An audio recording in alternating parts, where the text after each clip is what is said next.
Oke, halo guys, welcome back to Passion Tech YouTube channel. Dan ya, video Gadget of the Month kali ini agak telat karena memang kemarin seperti yang gue share juga di YouTube Community Post, kalau kita delay uploadnya karena kondisi Indonesia ya yang lagi kurang kondusif. Dan ya syukurnya ini tanggal 1 September kelihatannya udah mulai kondusif, dan gue berharap juga semua akan bisa lebih baik lagi ya. Dan juga pastinya turut berduka cita, turut bela sungkawa buat Afan Kurniawan yang kemarin jadi korban. Ya gue harap keluarganya semua ditabahkan, diberikan kekuatan ya, dan semoga ya ini semua ada outcome yang positif buat negara kita, karena gue juga ya berharap pastinya demikian sebagai warga Indonesia. Dan kemarin pun gue juga bikin Gadget of the Month-nya bulan Agustus tuh bulan yang spesial ya, karena kalian bisa lihat nanti di videonya itu. Mau balik lagi ya, gue ngucapin thank you buat yang udah support dan semangat terus buat teman-teman untuk bisa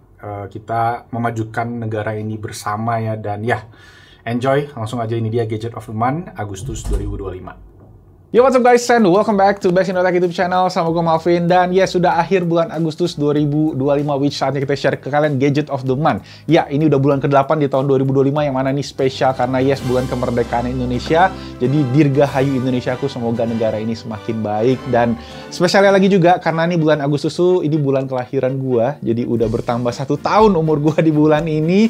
Dan di bulan Agustus ini juga gue keluarga juga bisa dibilang udah official pindah ke rumah ini selama kurang lebih sebulan. Jadi makanya Gadget of the Month kali ini itu bakalan seru, karena beberapa gadget yang akan gue share ini bisa dibilang kayak solusi dari problem yang gue hadapin di rumah ini, dan bisa dibilang ini mungkin problem sehari-hari ya. Makanya hopefully bisa relate juga ke kalian. Jadi langsung aja siapin teh, siapin kopi, siapin snack. Ini dia Gadget of the Month Agustus 2025. Let's go!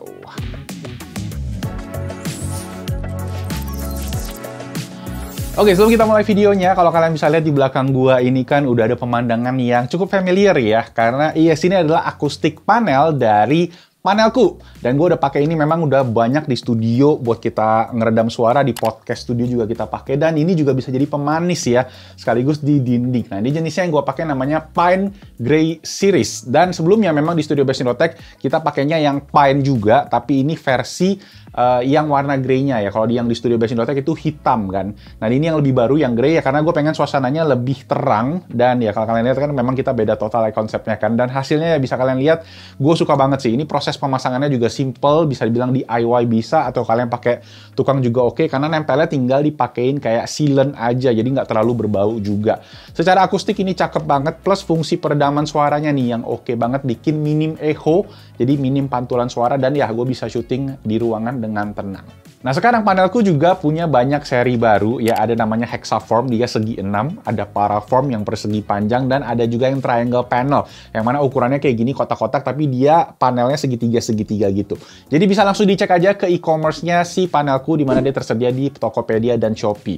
Plus gue juga dapat info nih, diskonnya lumayan untuk September, diskon 10%. Jadi kalau kalian emang pengen upgrade akustik kamar kalian, langsung aja dicekin di panelku, linknya juga gue langsung taruh di kolom deskripsi di bawah. Cus, langsung aja kita mulai ke Gadget of the Month yang pertama. Oke, Gadget of the Month pertama adalah ini dia, Smart Switch dari brand Arbit. Jadi ini sebenarnya sebuah solusi dari masalah yang gue hadapin. Kenapa? Karena posisi dari si saklar lampu ini itu jauh banget dari posisi kita lewat.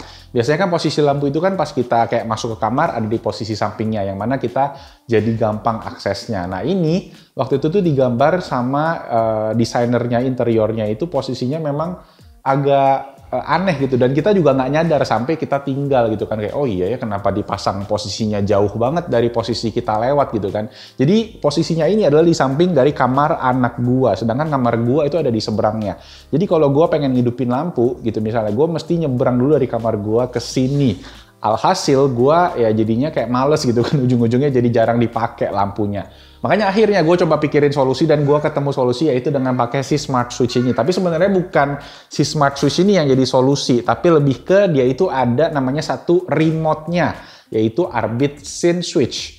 Yang mana sekarang gue tempel di seberang, tapi gue ceritain dulu aja ya. Jadi setelah kalian pasang si smart saklarnya ini ya, kita itu bisa kontrol seperti biasa pakai HP gitu kan. Terus bisa juga dikontrol pakai kayak smart voice assistant, Google Assistant gitu. Jadi bisa ngomong pakai suara, bisa juga pakai HP.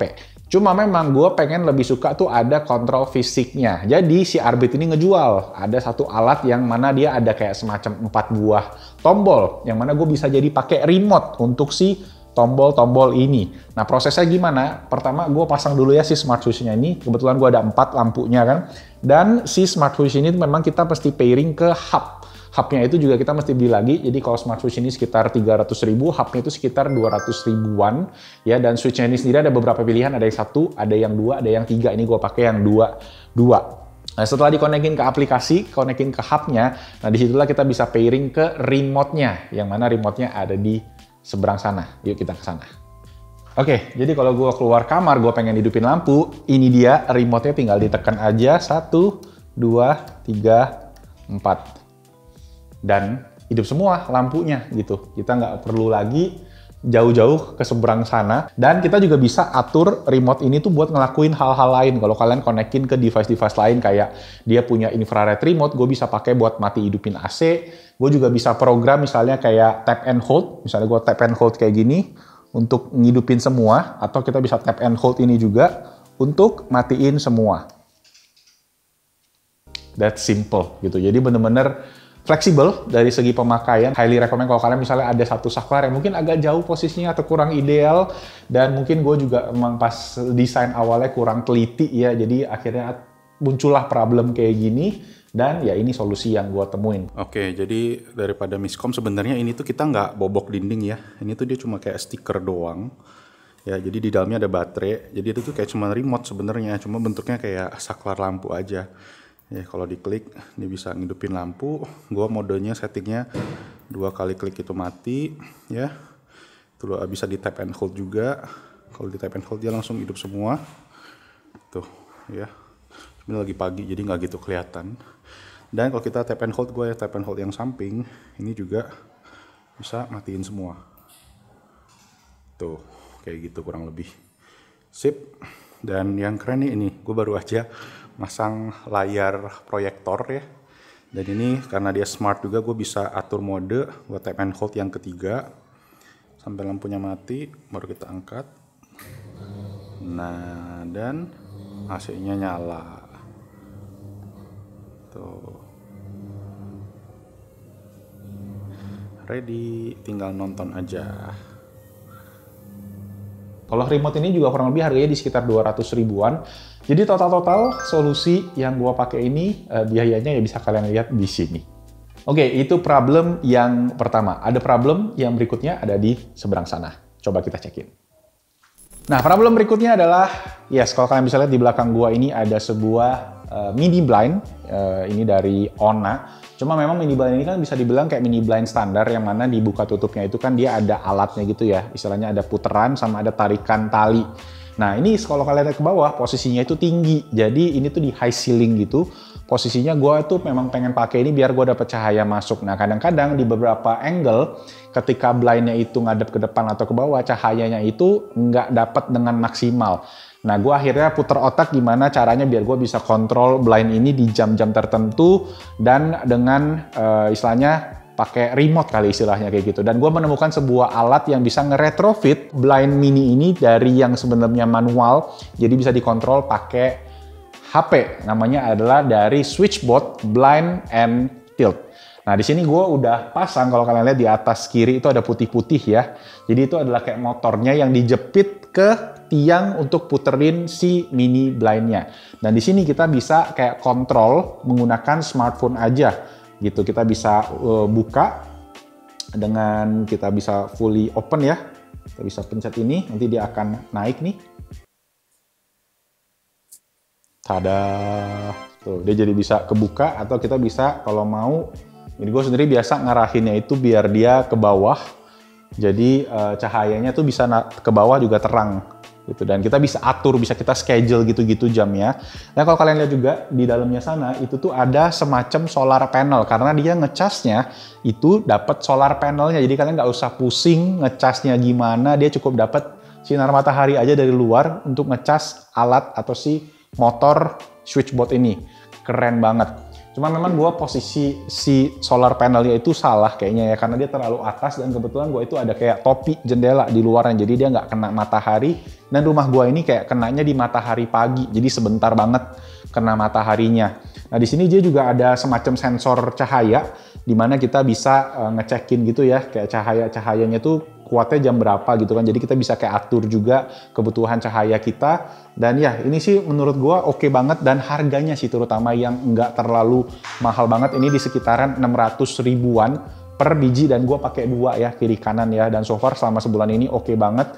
Cuma ya gue pengen ganti aja posisi si solar panelnya buat agak turun biar lebih lama kena mataharinya dan lebih ngecas gitu. Karena sekarang gue selama sebulan ini ngecasnya kayak satu hari cuma 2%, 2%, 2% gitu. Dan sekarang masih agak low bat gitu, baru di 23%. So kalau kalian yang ada jendela begini, pengen kalian motorize, bisa, apalagi posisinya kayak gue yang high ceiling yang agak susah diakses, ya ini jadi solusi yang oke banget.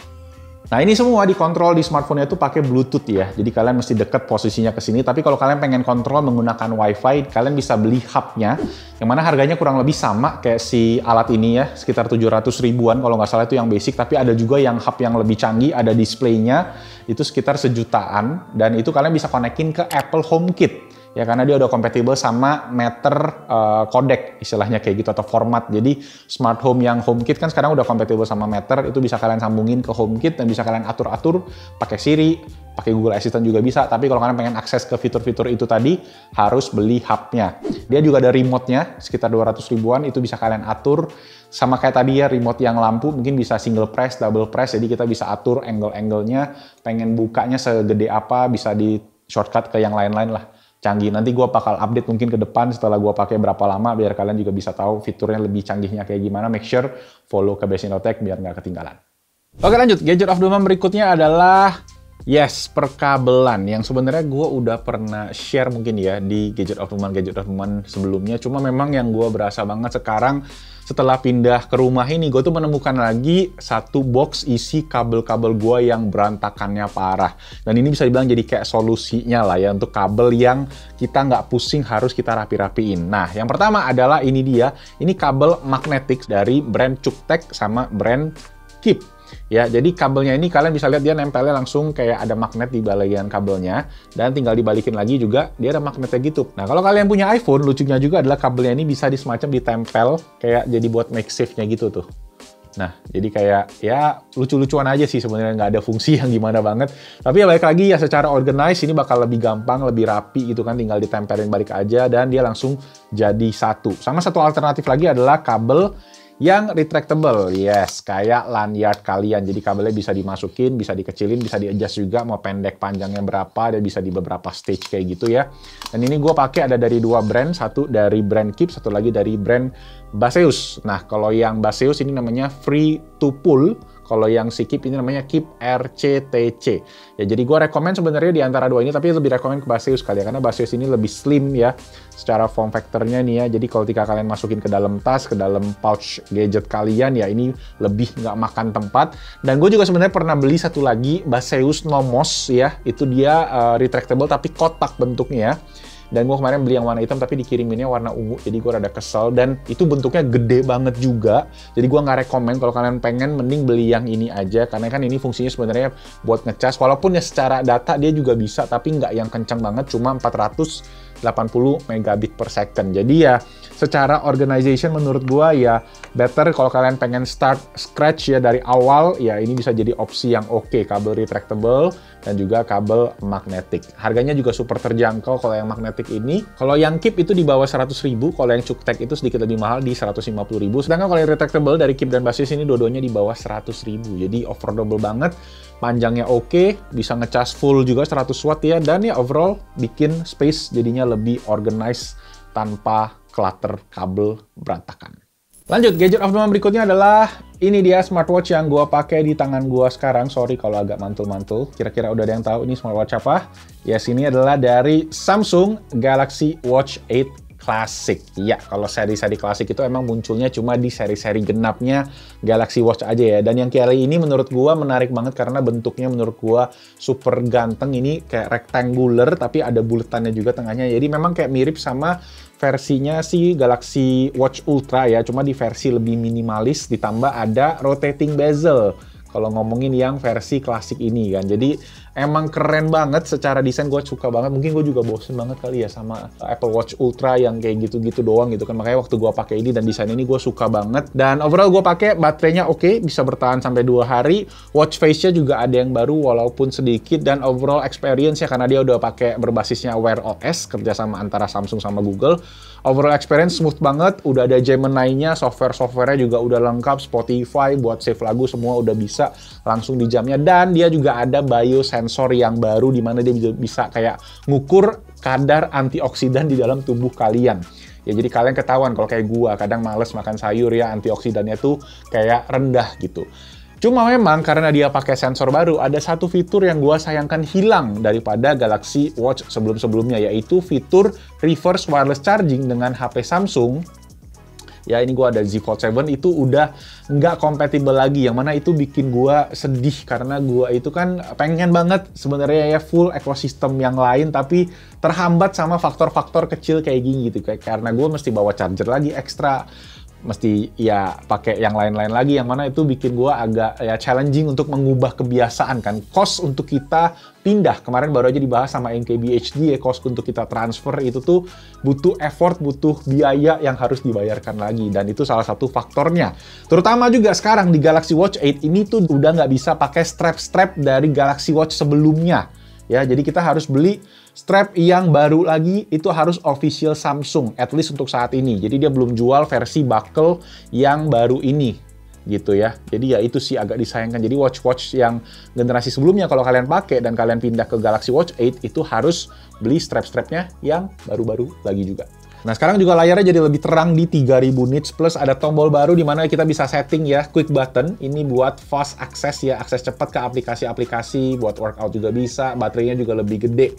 Jadi buat penggunaan tadi bisa 2 hari full dalam use case gua. Cuma memang satu hal yang bisa dibilang good news dan sedikit bad news buat brandnya adalah harganya tuh sekarang udah turun banget guys. Karena pas rilis, setahu gua itu tuh di sekitaran 6.999 juta rupiah, dan sekarang udah turun kalau kalian cek pasaran itu di sekitar 5 jutaan aja, 5 jutaan kecil lagi. Jadi diskonnya udah lumayan banget ya, hampir 25%. So kalau kalian yang penasaran pengen cobain smartwatch-nya Samsung, ya mungkin ini saat yang tepat. Cuma memang buat kalian pengguna iPhone, ya masih belum bisa 100% pakai si Galaxy Watch. Karena waktu gua cek, dia nggak support secara official. Support terakhir official Samsung itu cuma sampai Galaxy Wear 3. Ya, kalau sekarang itu dia ada aplikasi third party yang mana ya masih belum 100% reliable kali ya. Tapi kalau gua cek kayak notif WhatsApp itu bisa masuk, teleponan bisa, dan ya berbagai mungkin fitur-fiturnya nggak bisa maksimal aja. Tapi ya kalau kalian pakai HP Samsung sih no brainer. Ini menurut gua smartwatch-nya oke banget. So guys, itu tadi buat gadget of the month kita yang keempat, Galaxy Watch 8 Classic. Sekarang kita lanjut ke gadget of the month terakhir, ada di lantai bawah rumah gua. Kita turun ke sana lagi. Lantai 1 sih, tadi kan kita pertama di lantai 2. Yes, yang terakhir dari ini dia coffee station gua. Mungkin buat kalian yang demen kopi, ya akhirnya gua bisa punya coffee station di rumah. Tapi sebenarnya ini alat-alatnya cukup basic lah, bukan yang kayak high end banget kayak gimana. Tapi ya gue sendiri dulu pernah jadi barista di restoran fast food ya waktu gue kuliah sambil kerja. Dan ya, jadi gue masih ada inget-inget sedikit-sedikit lah. Nah, waktu dulu sebenarnya mesin kopinya ini dibeliin sama bini gue tahun lalu, Agustus lalu, hadiah ulang tahun buat gue. Nah, selama gue pakai sebenarnya gue happy banget sama mesinnya juga. Tapi memang kalau memang ngomongin kopi, yang lebih penting itu adalah sebenarnya grindernya. Ya, grinder dari biji kopinya kalau kalian beli itu better yang bagus. Kalau mesinnya sebenarnya kayak DeLonghi ini aja, ini Dedica EC berapa gue lupa, gue taruh aja di layar ya. Ini mesinnya oke banget, dan so far gue sangat happy sama hasil kopi yang dibikin. Plus frother milknya juga oke, dan ya nggak ada kendala sih so far. Cuma kendalanya waktu itu adalah gue memang terjadi di grindernya. Yang mana waktu itu ketika gue beli biji kopi ini ya, Arabica, waktu itu yang medium dark roast, dia itu ketika di grind mesti lebih fine gitu untuk hasilin kopi yang enak, dan itu kendala dari grinder gua sebelumnya. Yang mana grinder gua sebelumnya juga dari DeLonghi itu yang standar banget ya. Harganya sekitar 700-800 ribuan. Makanya akhirnya gue decide gue pengen cari grinder yang lebih oke, dan waktu itu budget gue sekitar 2 jutaan, dan gue akhirnya menemukan ini namanya Timemore Brix, atau gue suka ngomonginnya Timemore karena kayak lebih klasik gitu kan namanya ya. Ini adalah grinder, sebenarnya kalau brand Timemore sendiri cukup terkenal dengan grinder yang tangan ya, hand grindernya. Cuma waktu itu gue iseng-iseng nyari, dan ini sebenarnya cukup jarang masih dipakai, dan cuma ada beberapa doang reviewnya dari Indonesia. Ada juga sih beberapa review bahasa Indonesia yang gue cekin, dan kata mereka hasilnya lumayan oke. Waktu itu tuh kandidatnya ada beberapa, ada kayak Velo Opus namanya, itu sekitar 3 jutaan. Ada satu lagi tuh kodenya VF54 apa 64 gitu. Nah itu harganya lebih tinggi lagi karena dia itu ada 2 jenis grinder tuh. Ada satu yang conical burr, ada satu lagi yang flat burr, si motor pemotong biji kopinya gitu, atau yang grindernya. Jadi akhirnya gue desain untuk cobain ini karena memang secara bentuk dia estetik banget, cakep banget desainnya, semuanya pakai bahan metal. Ada Good Design Award 2024. Jadi memang cakep banget, dan ya tadi karena buitnya metal berasa solid dan minimal gitu. Nah ini workflow gua, kalau gua pakai biasanya gua grindnya di sekitaran 1,2 1,4, tapi ini bisa di-adjust ya per 10 micron, diputer-puter aja nih. Jadi gua udah inget settingan gua di sini, kita tinggal masukin aja biji kopinya, dan nanti pas keluar dia udah jadi halus, dan bisa dibilang kayak retensi atau sisanya itu cukup minimal sih dari yang gua lakuin ya. Beberapa kali gua tes selalu pas-pas aja, gua masukin 12,5 gram, keluarnya juga sekitar 12,5 gram, dan hasilnya oke banget. Terus ada knocker juga di sini, yang mana fungsinya kalau kalian ada yang tersisa-sisa, ini lumayan ngebantu gitu untuk kita ngebersihin sisa-sisa yang ada di grindernya gitu.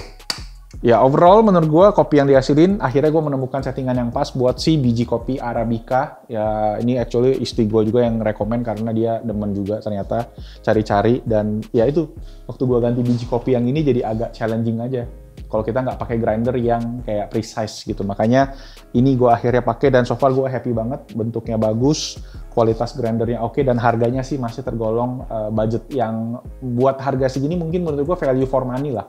Harganya gue kemarin dapat di sekitar 2,6 jutaan, sempat diskon kalau lagi tanggal kembar, turun sedikit 2,5 jutaan lah. Jadi kalau kalian pengen cek nanti gue taruh juga linknya di bawah. Apa mungkin next kita bikin video sendiri soal coffee setup atau coffee station gue? Kalau kalian mau komen aja langsung di bawah. Oke? Sip, paling gitu aja guys buat Gadget of the Month bulan Agustus 2025 ini. Semoga videonya bermanfaat, dan kalau kalian ada yang pengen direkomen, ada yang pengen ditanyain, kita diskusi aja langsung di kolom comment section di bawah. Seperti biasa, link-link produk gue akan taruh lengkap di kolom deskripsi dan juga di link YouTube Shoppingnya. Itu aja, thank you semua yang udah nonton. Nama gue Malvin, I'll see you guys on the next video. Ciao! Dirgahayu Indonesia. Telat dikit nggak apa-apa lah ya.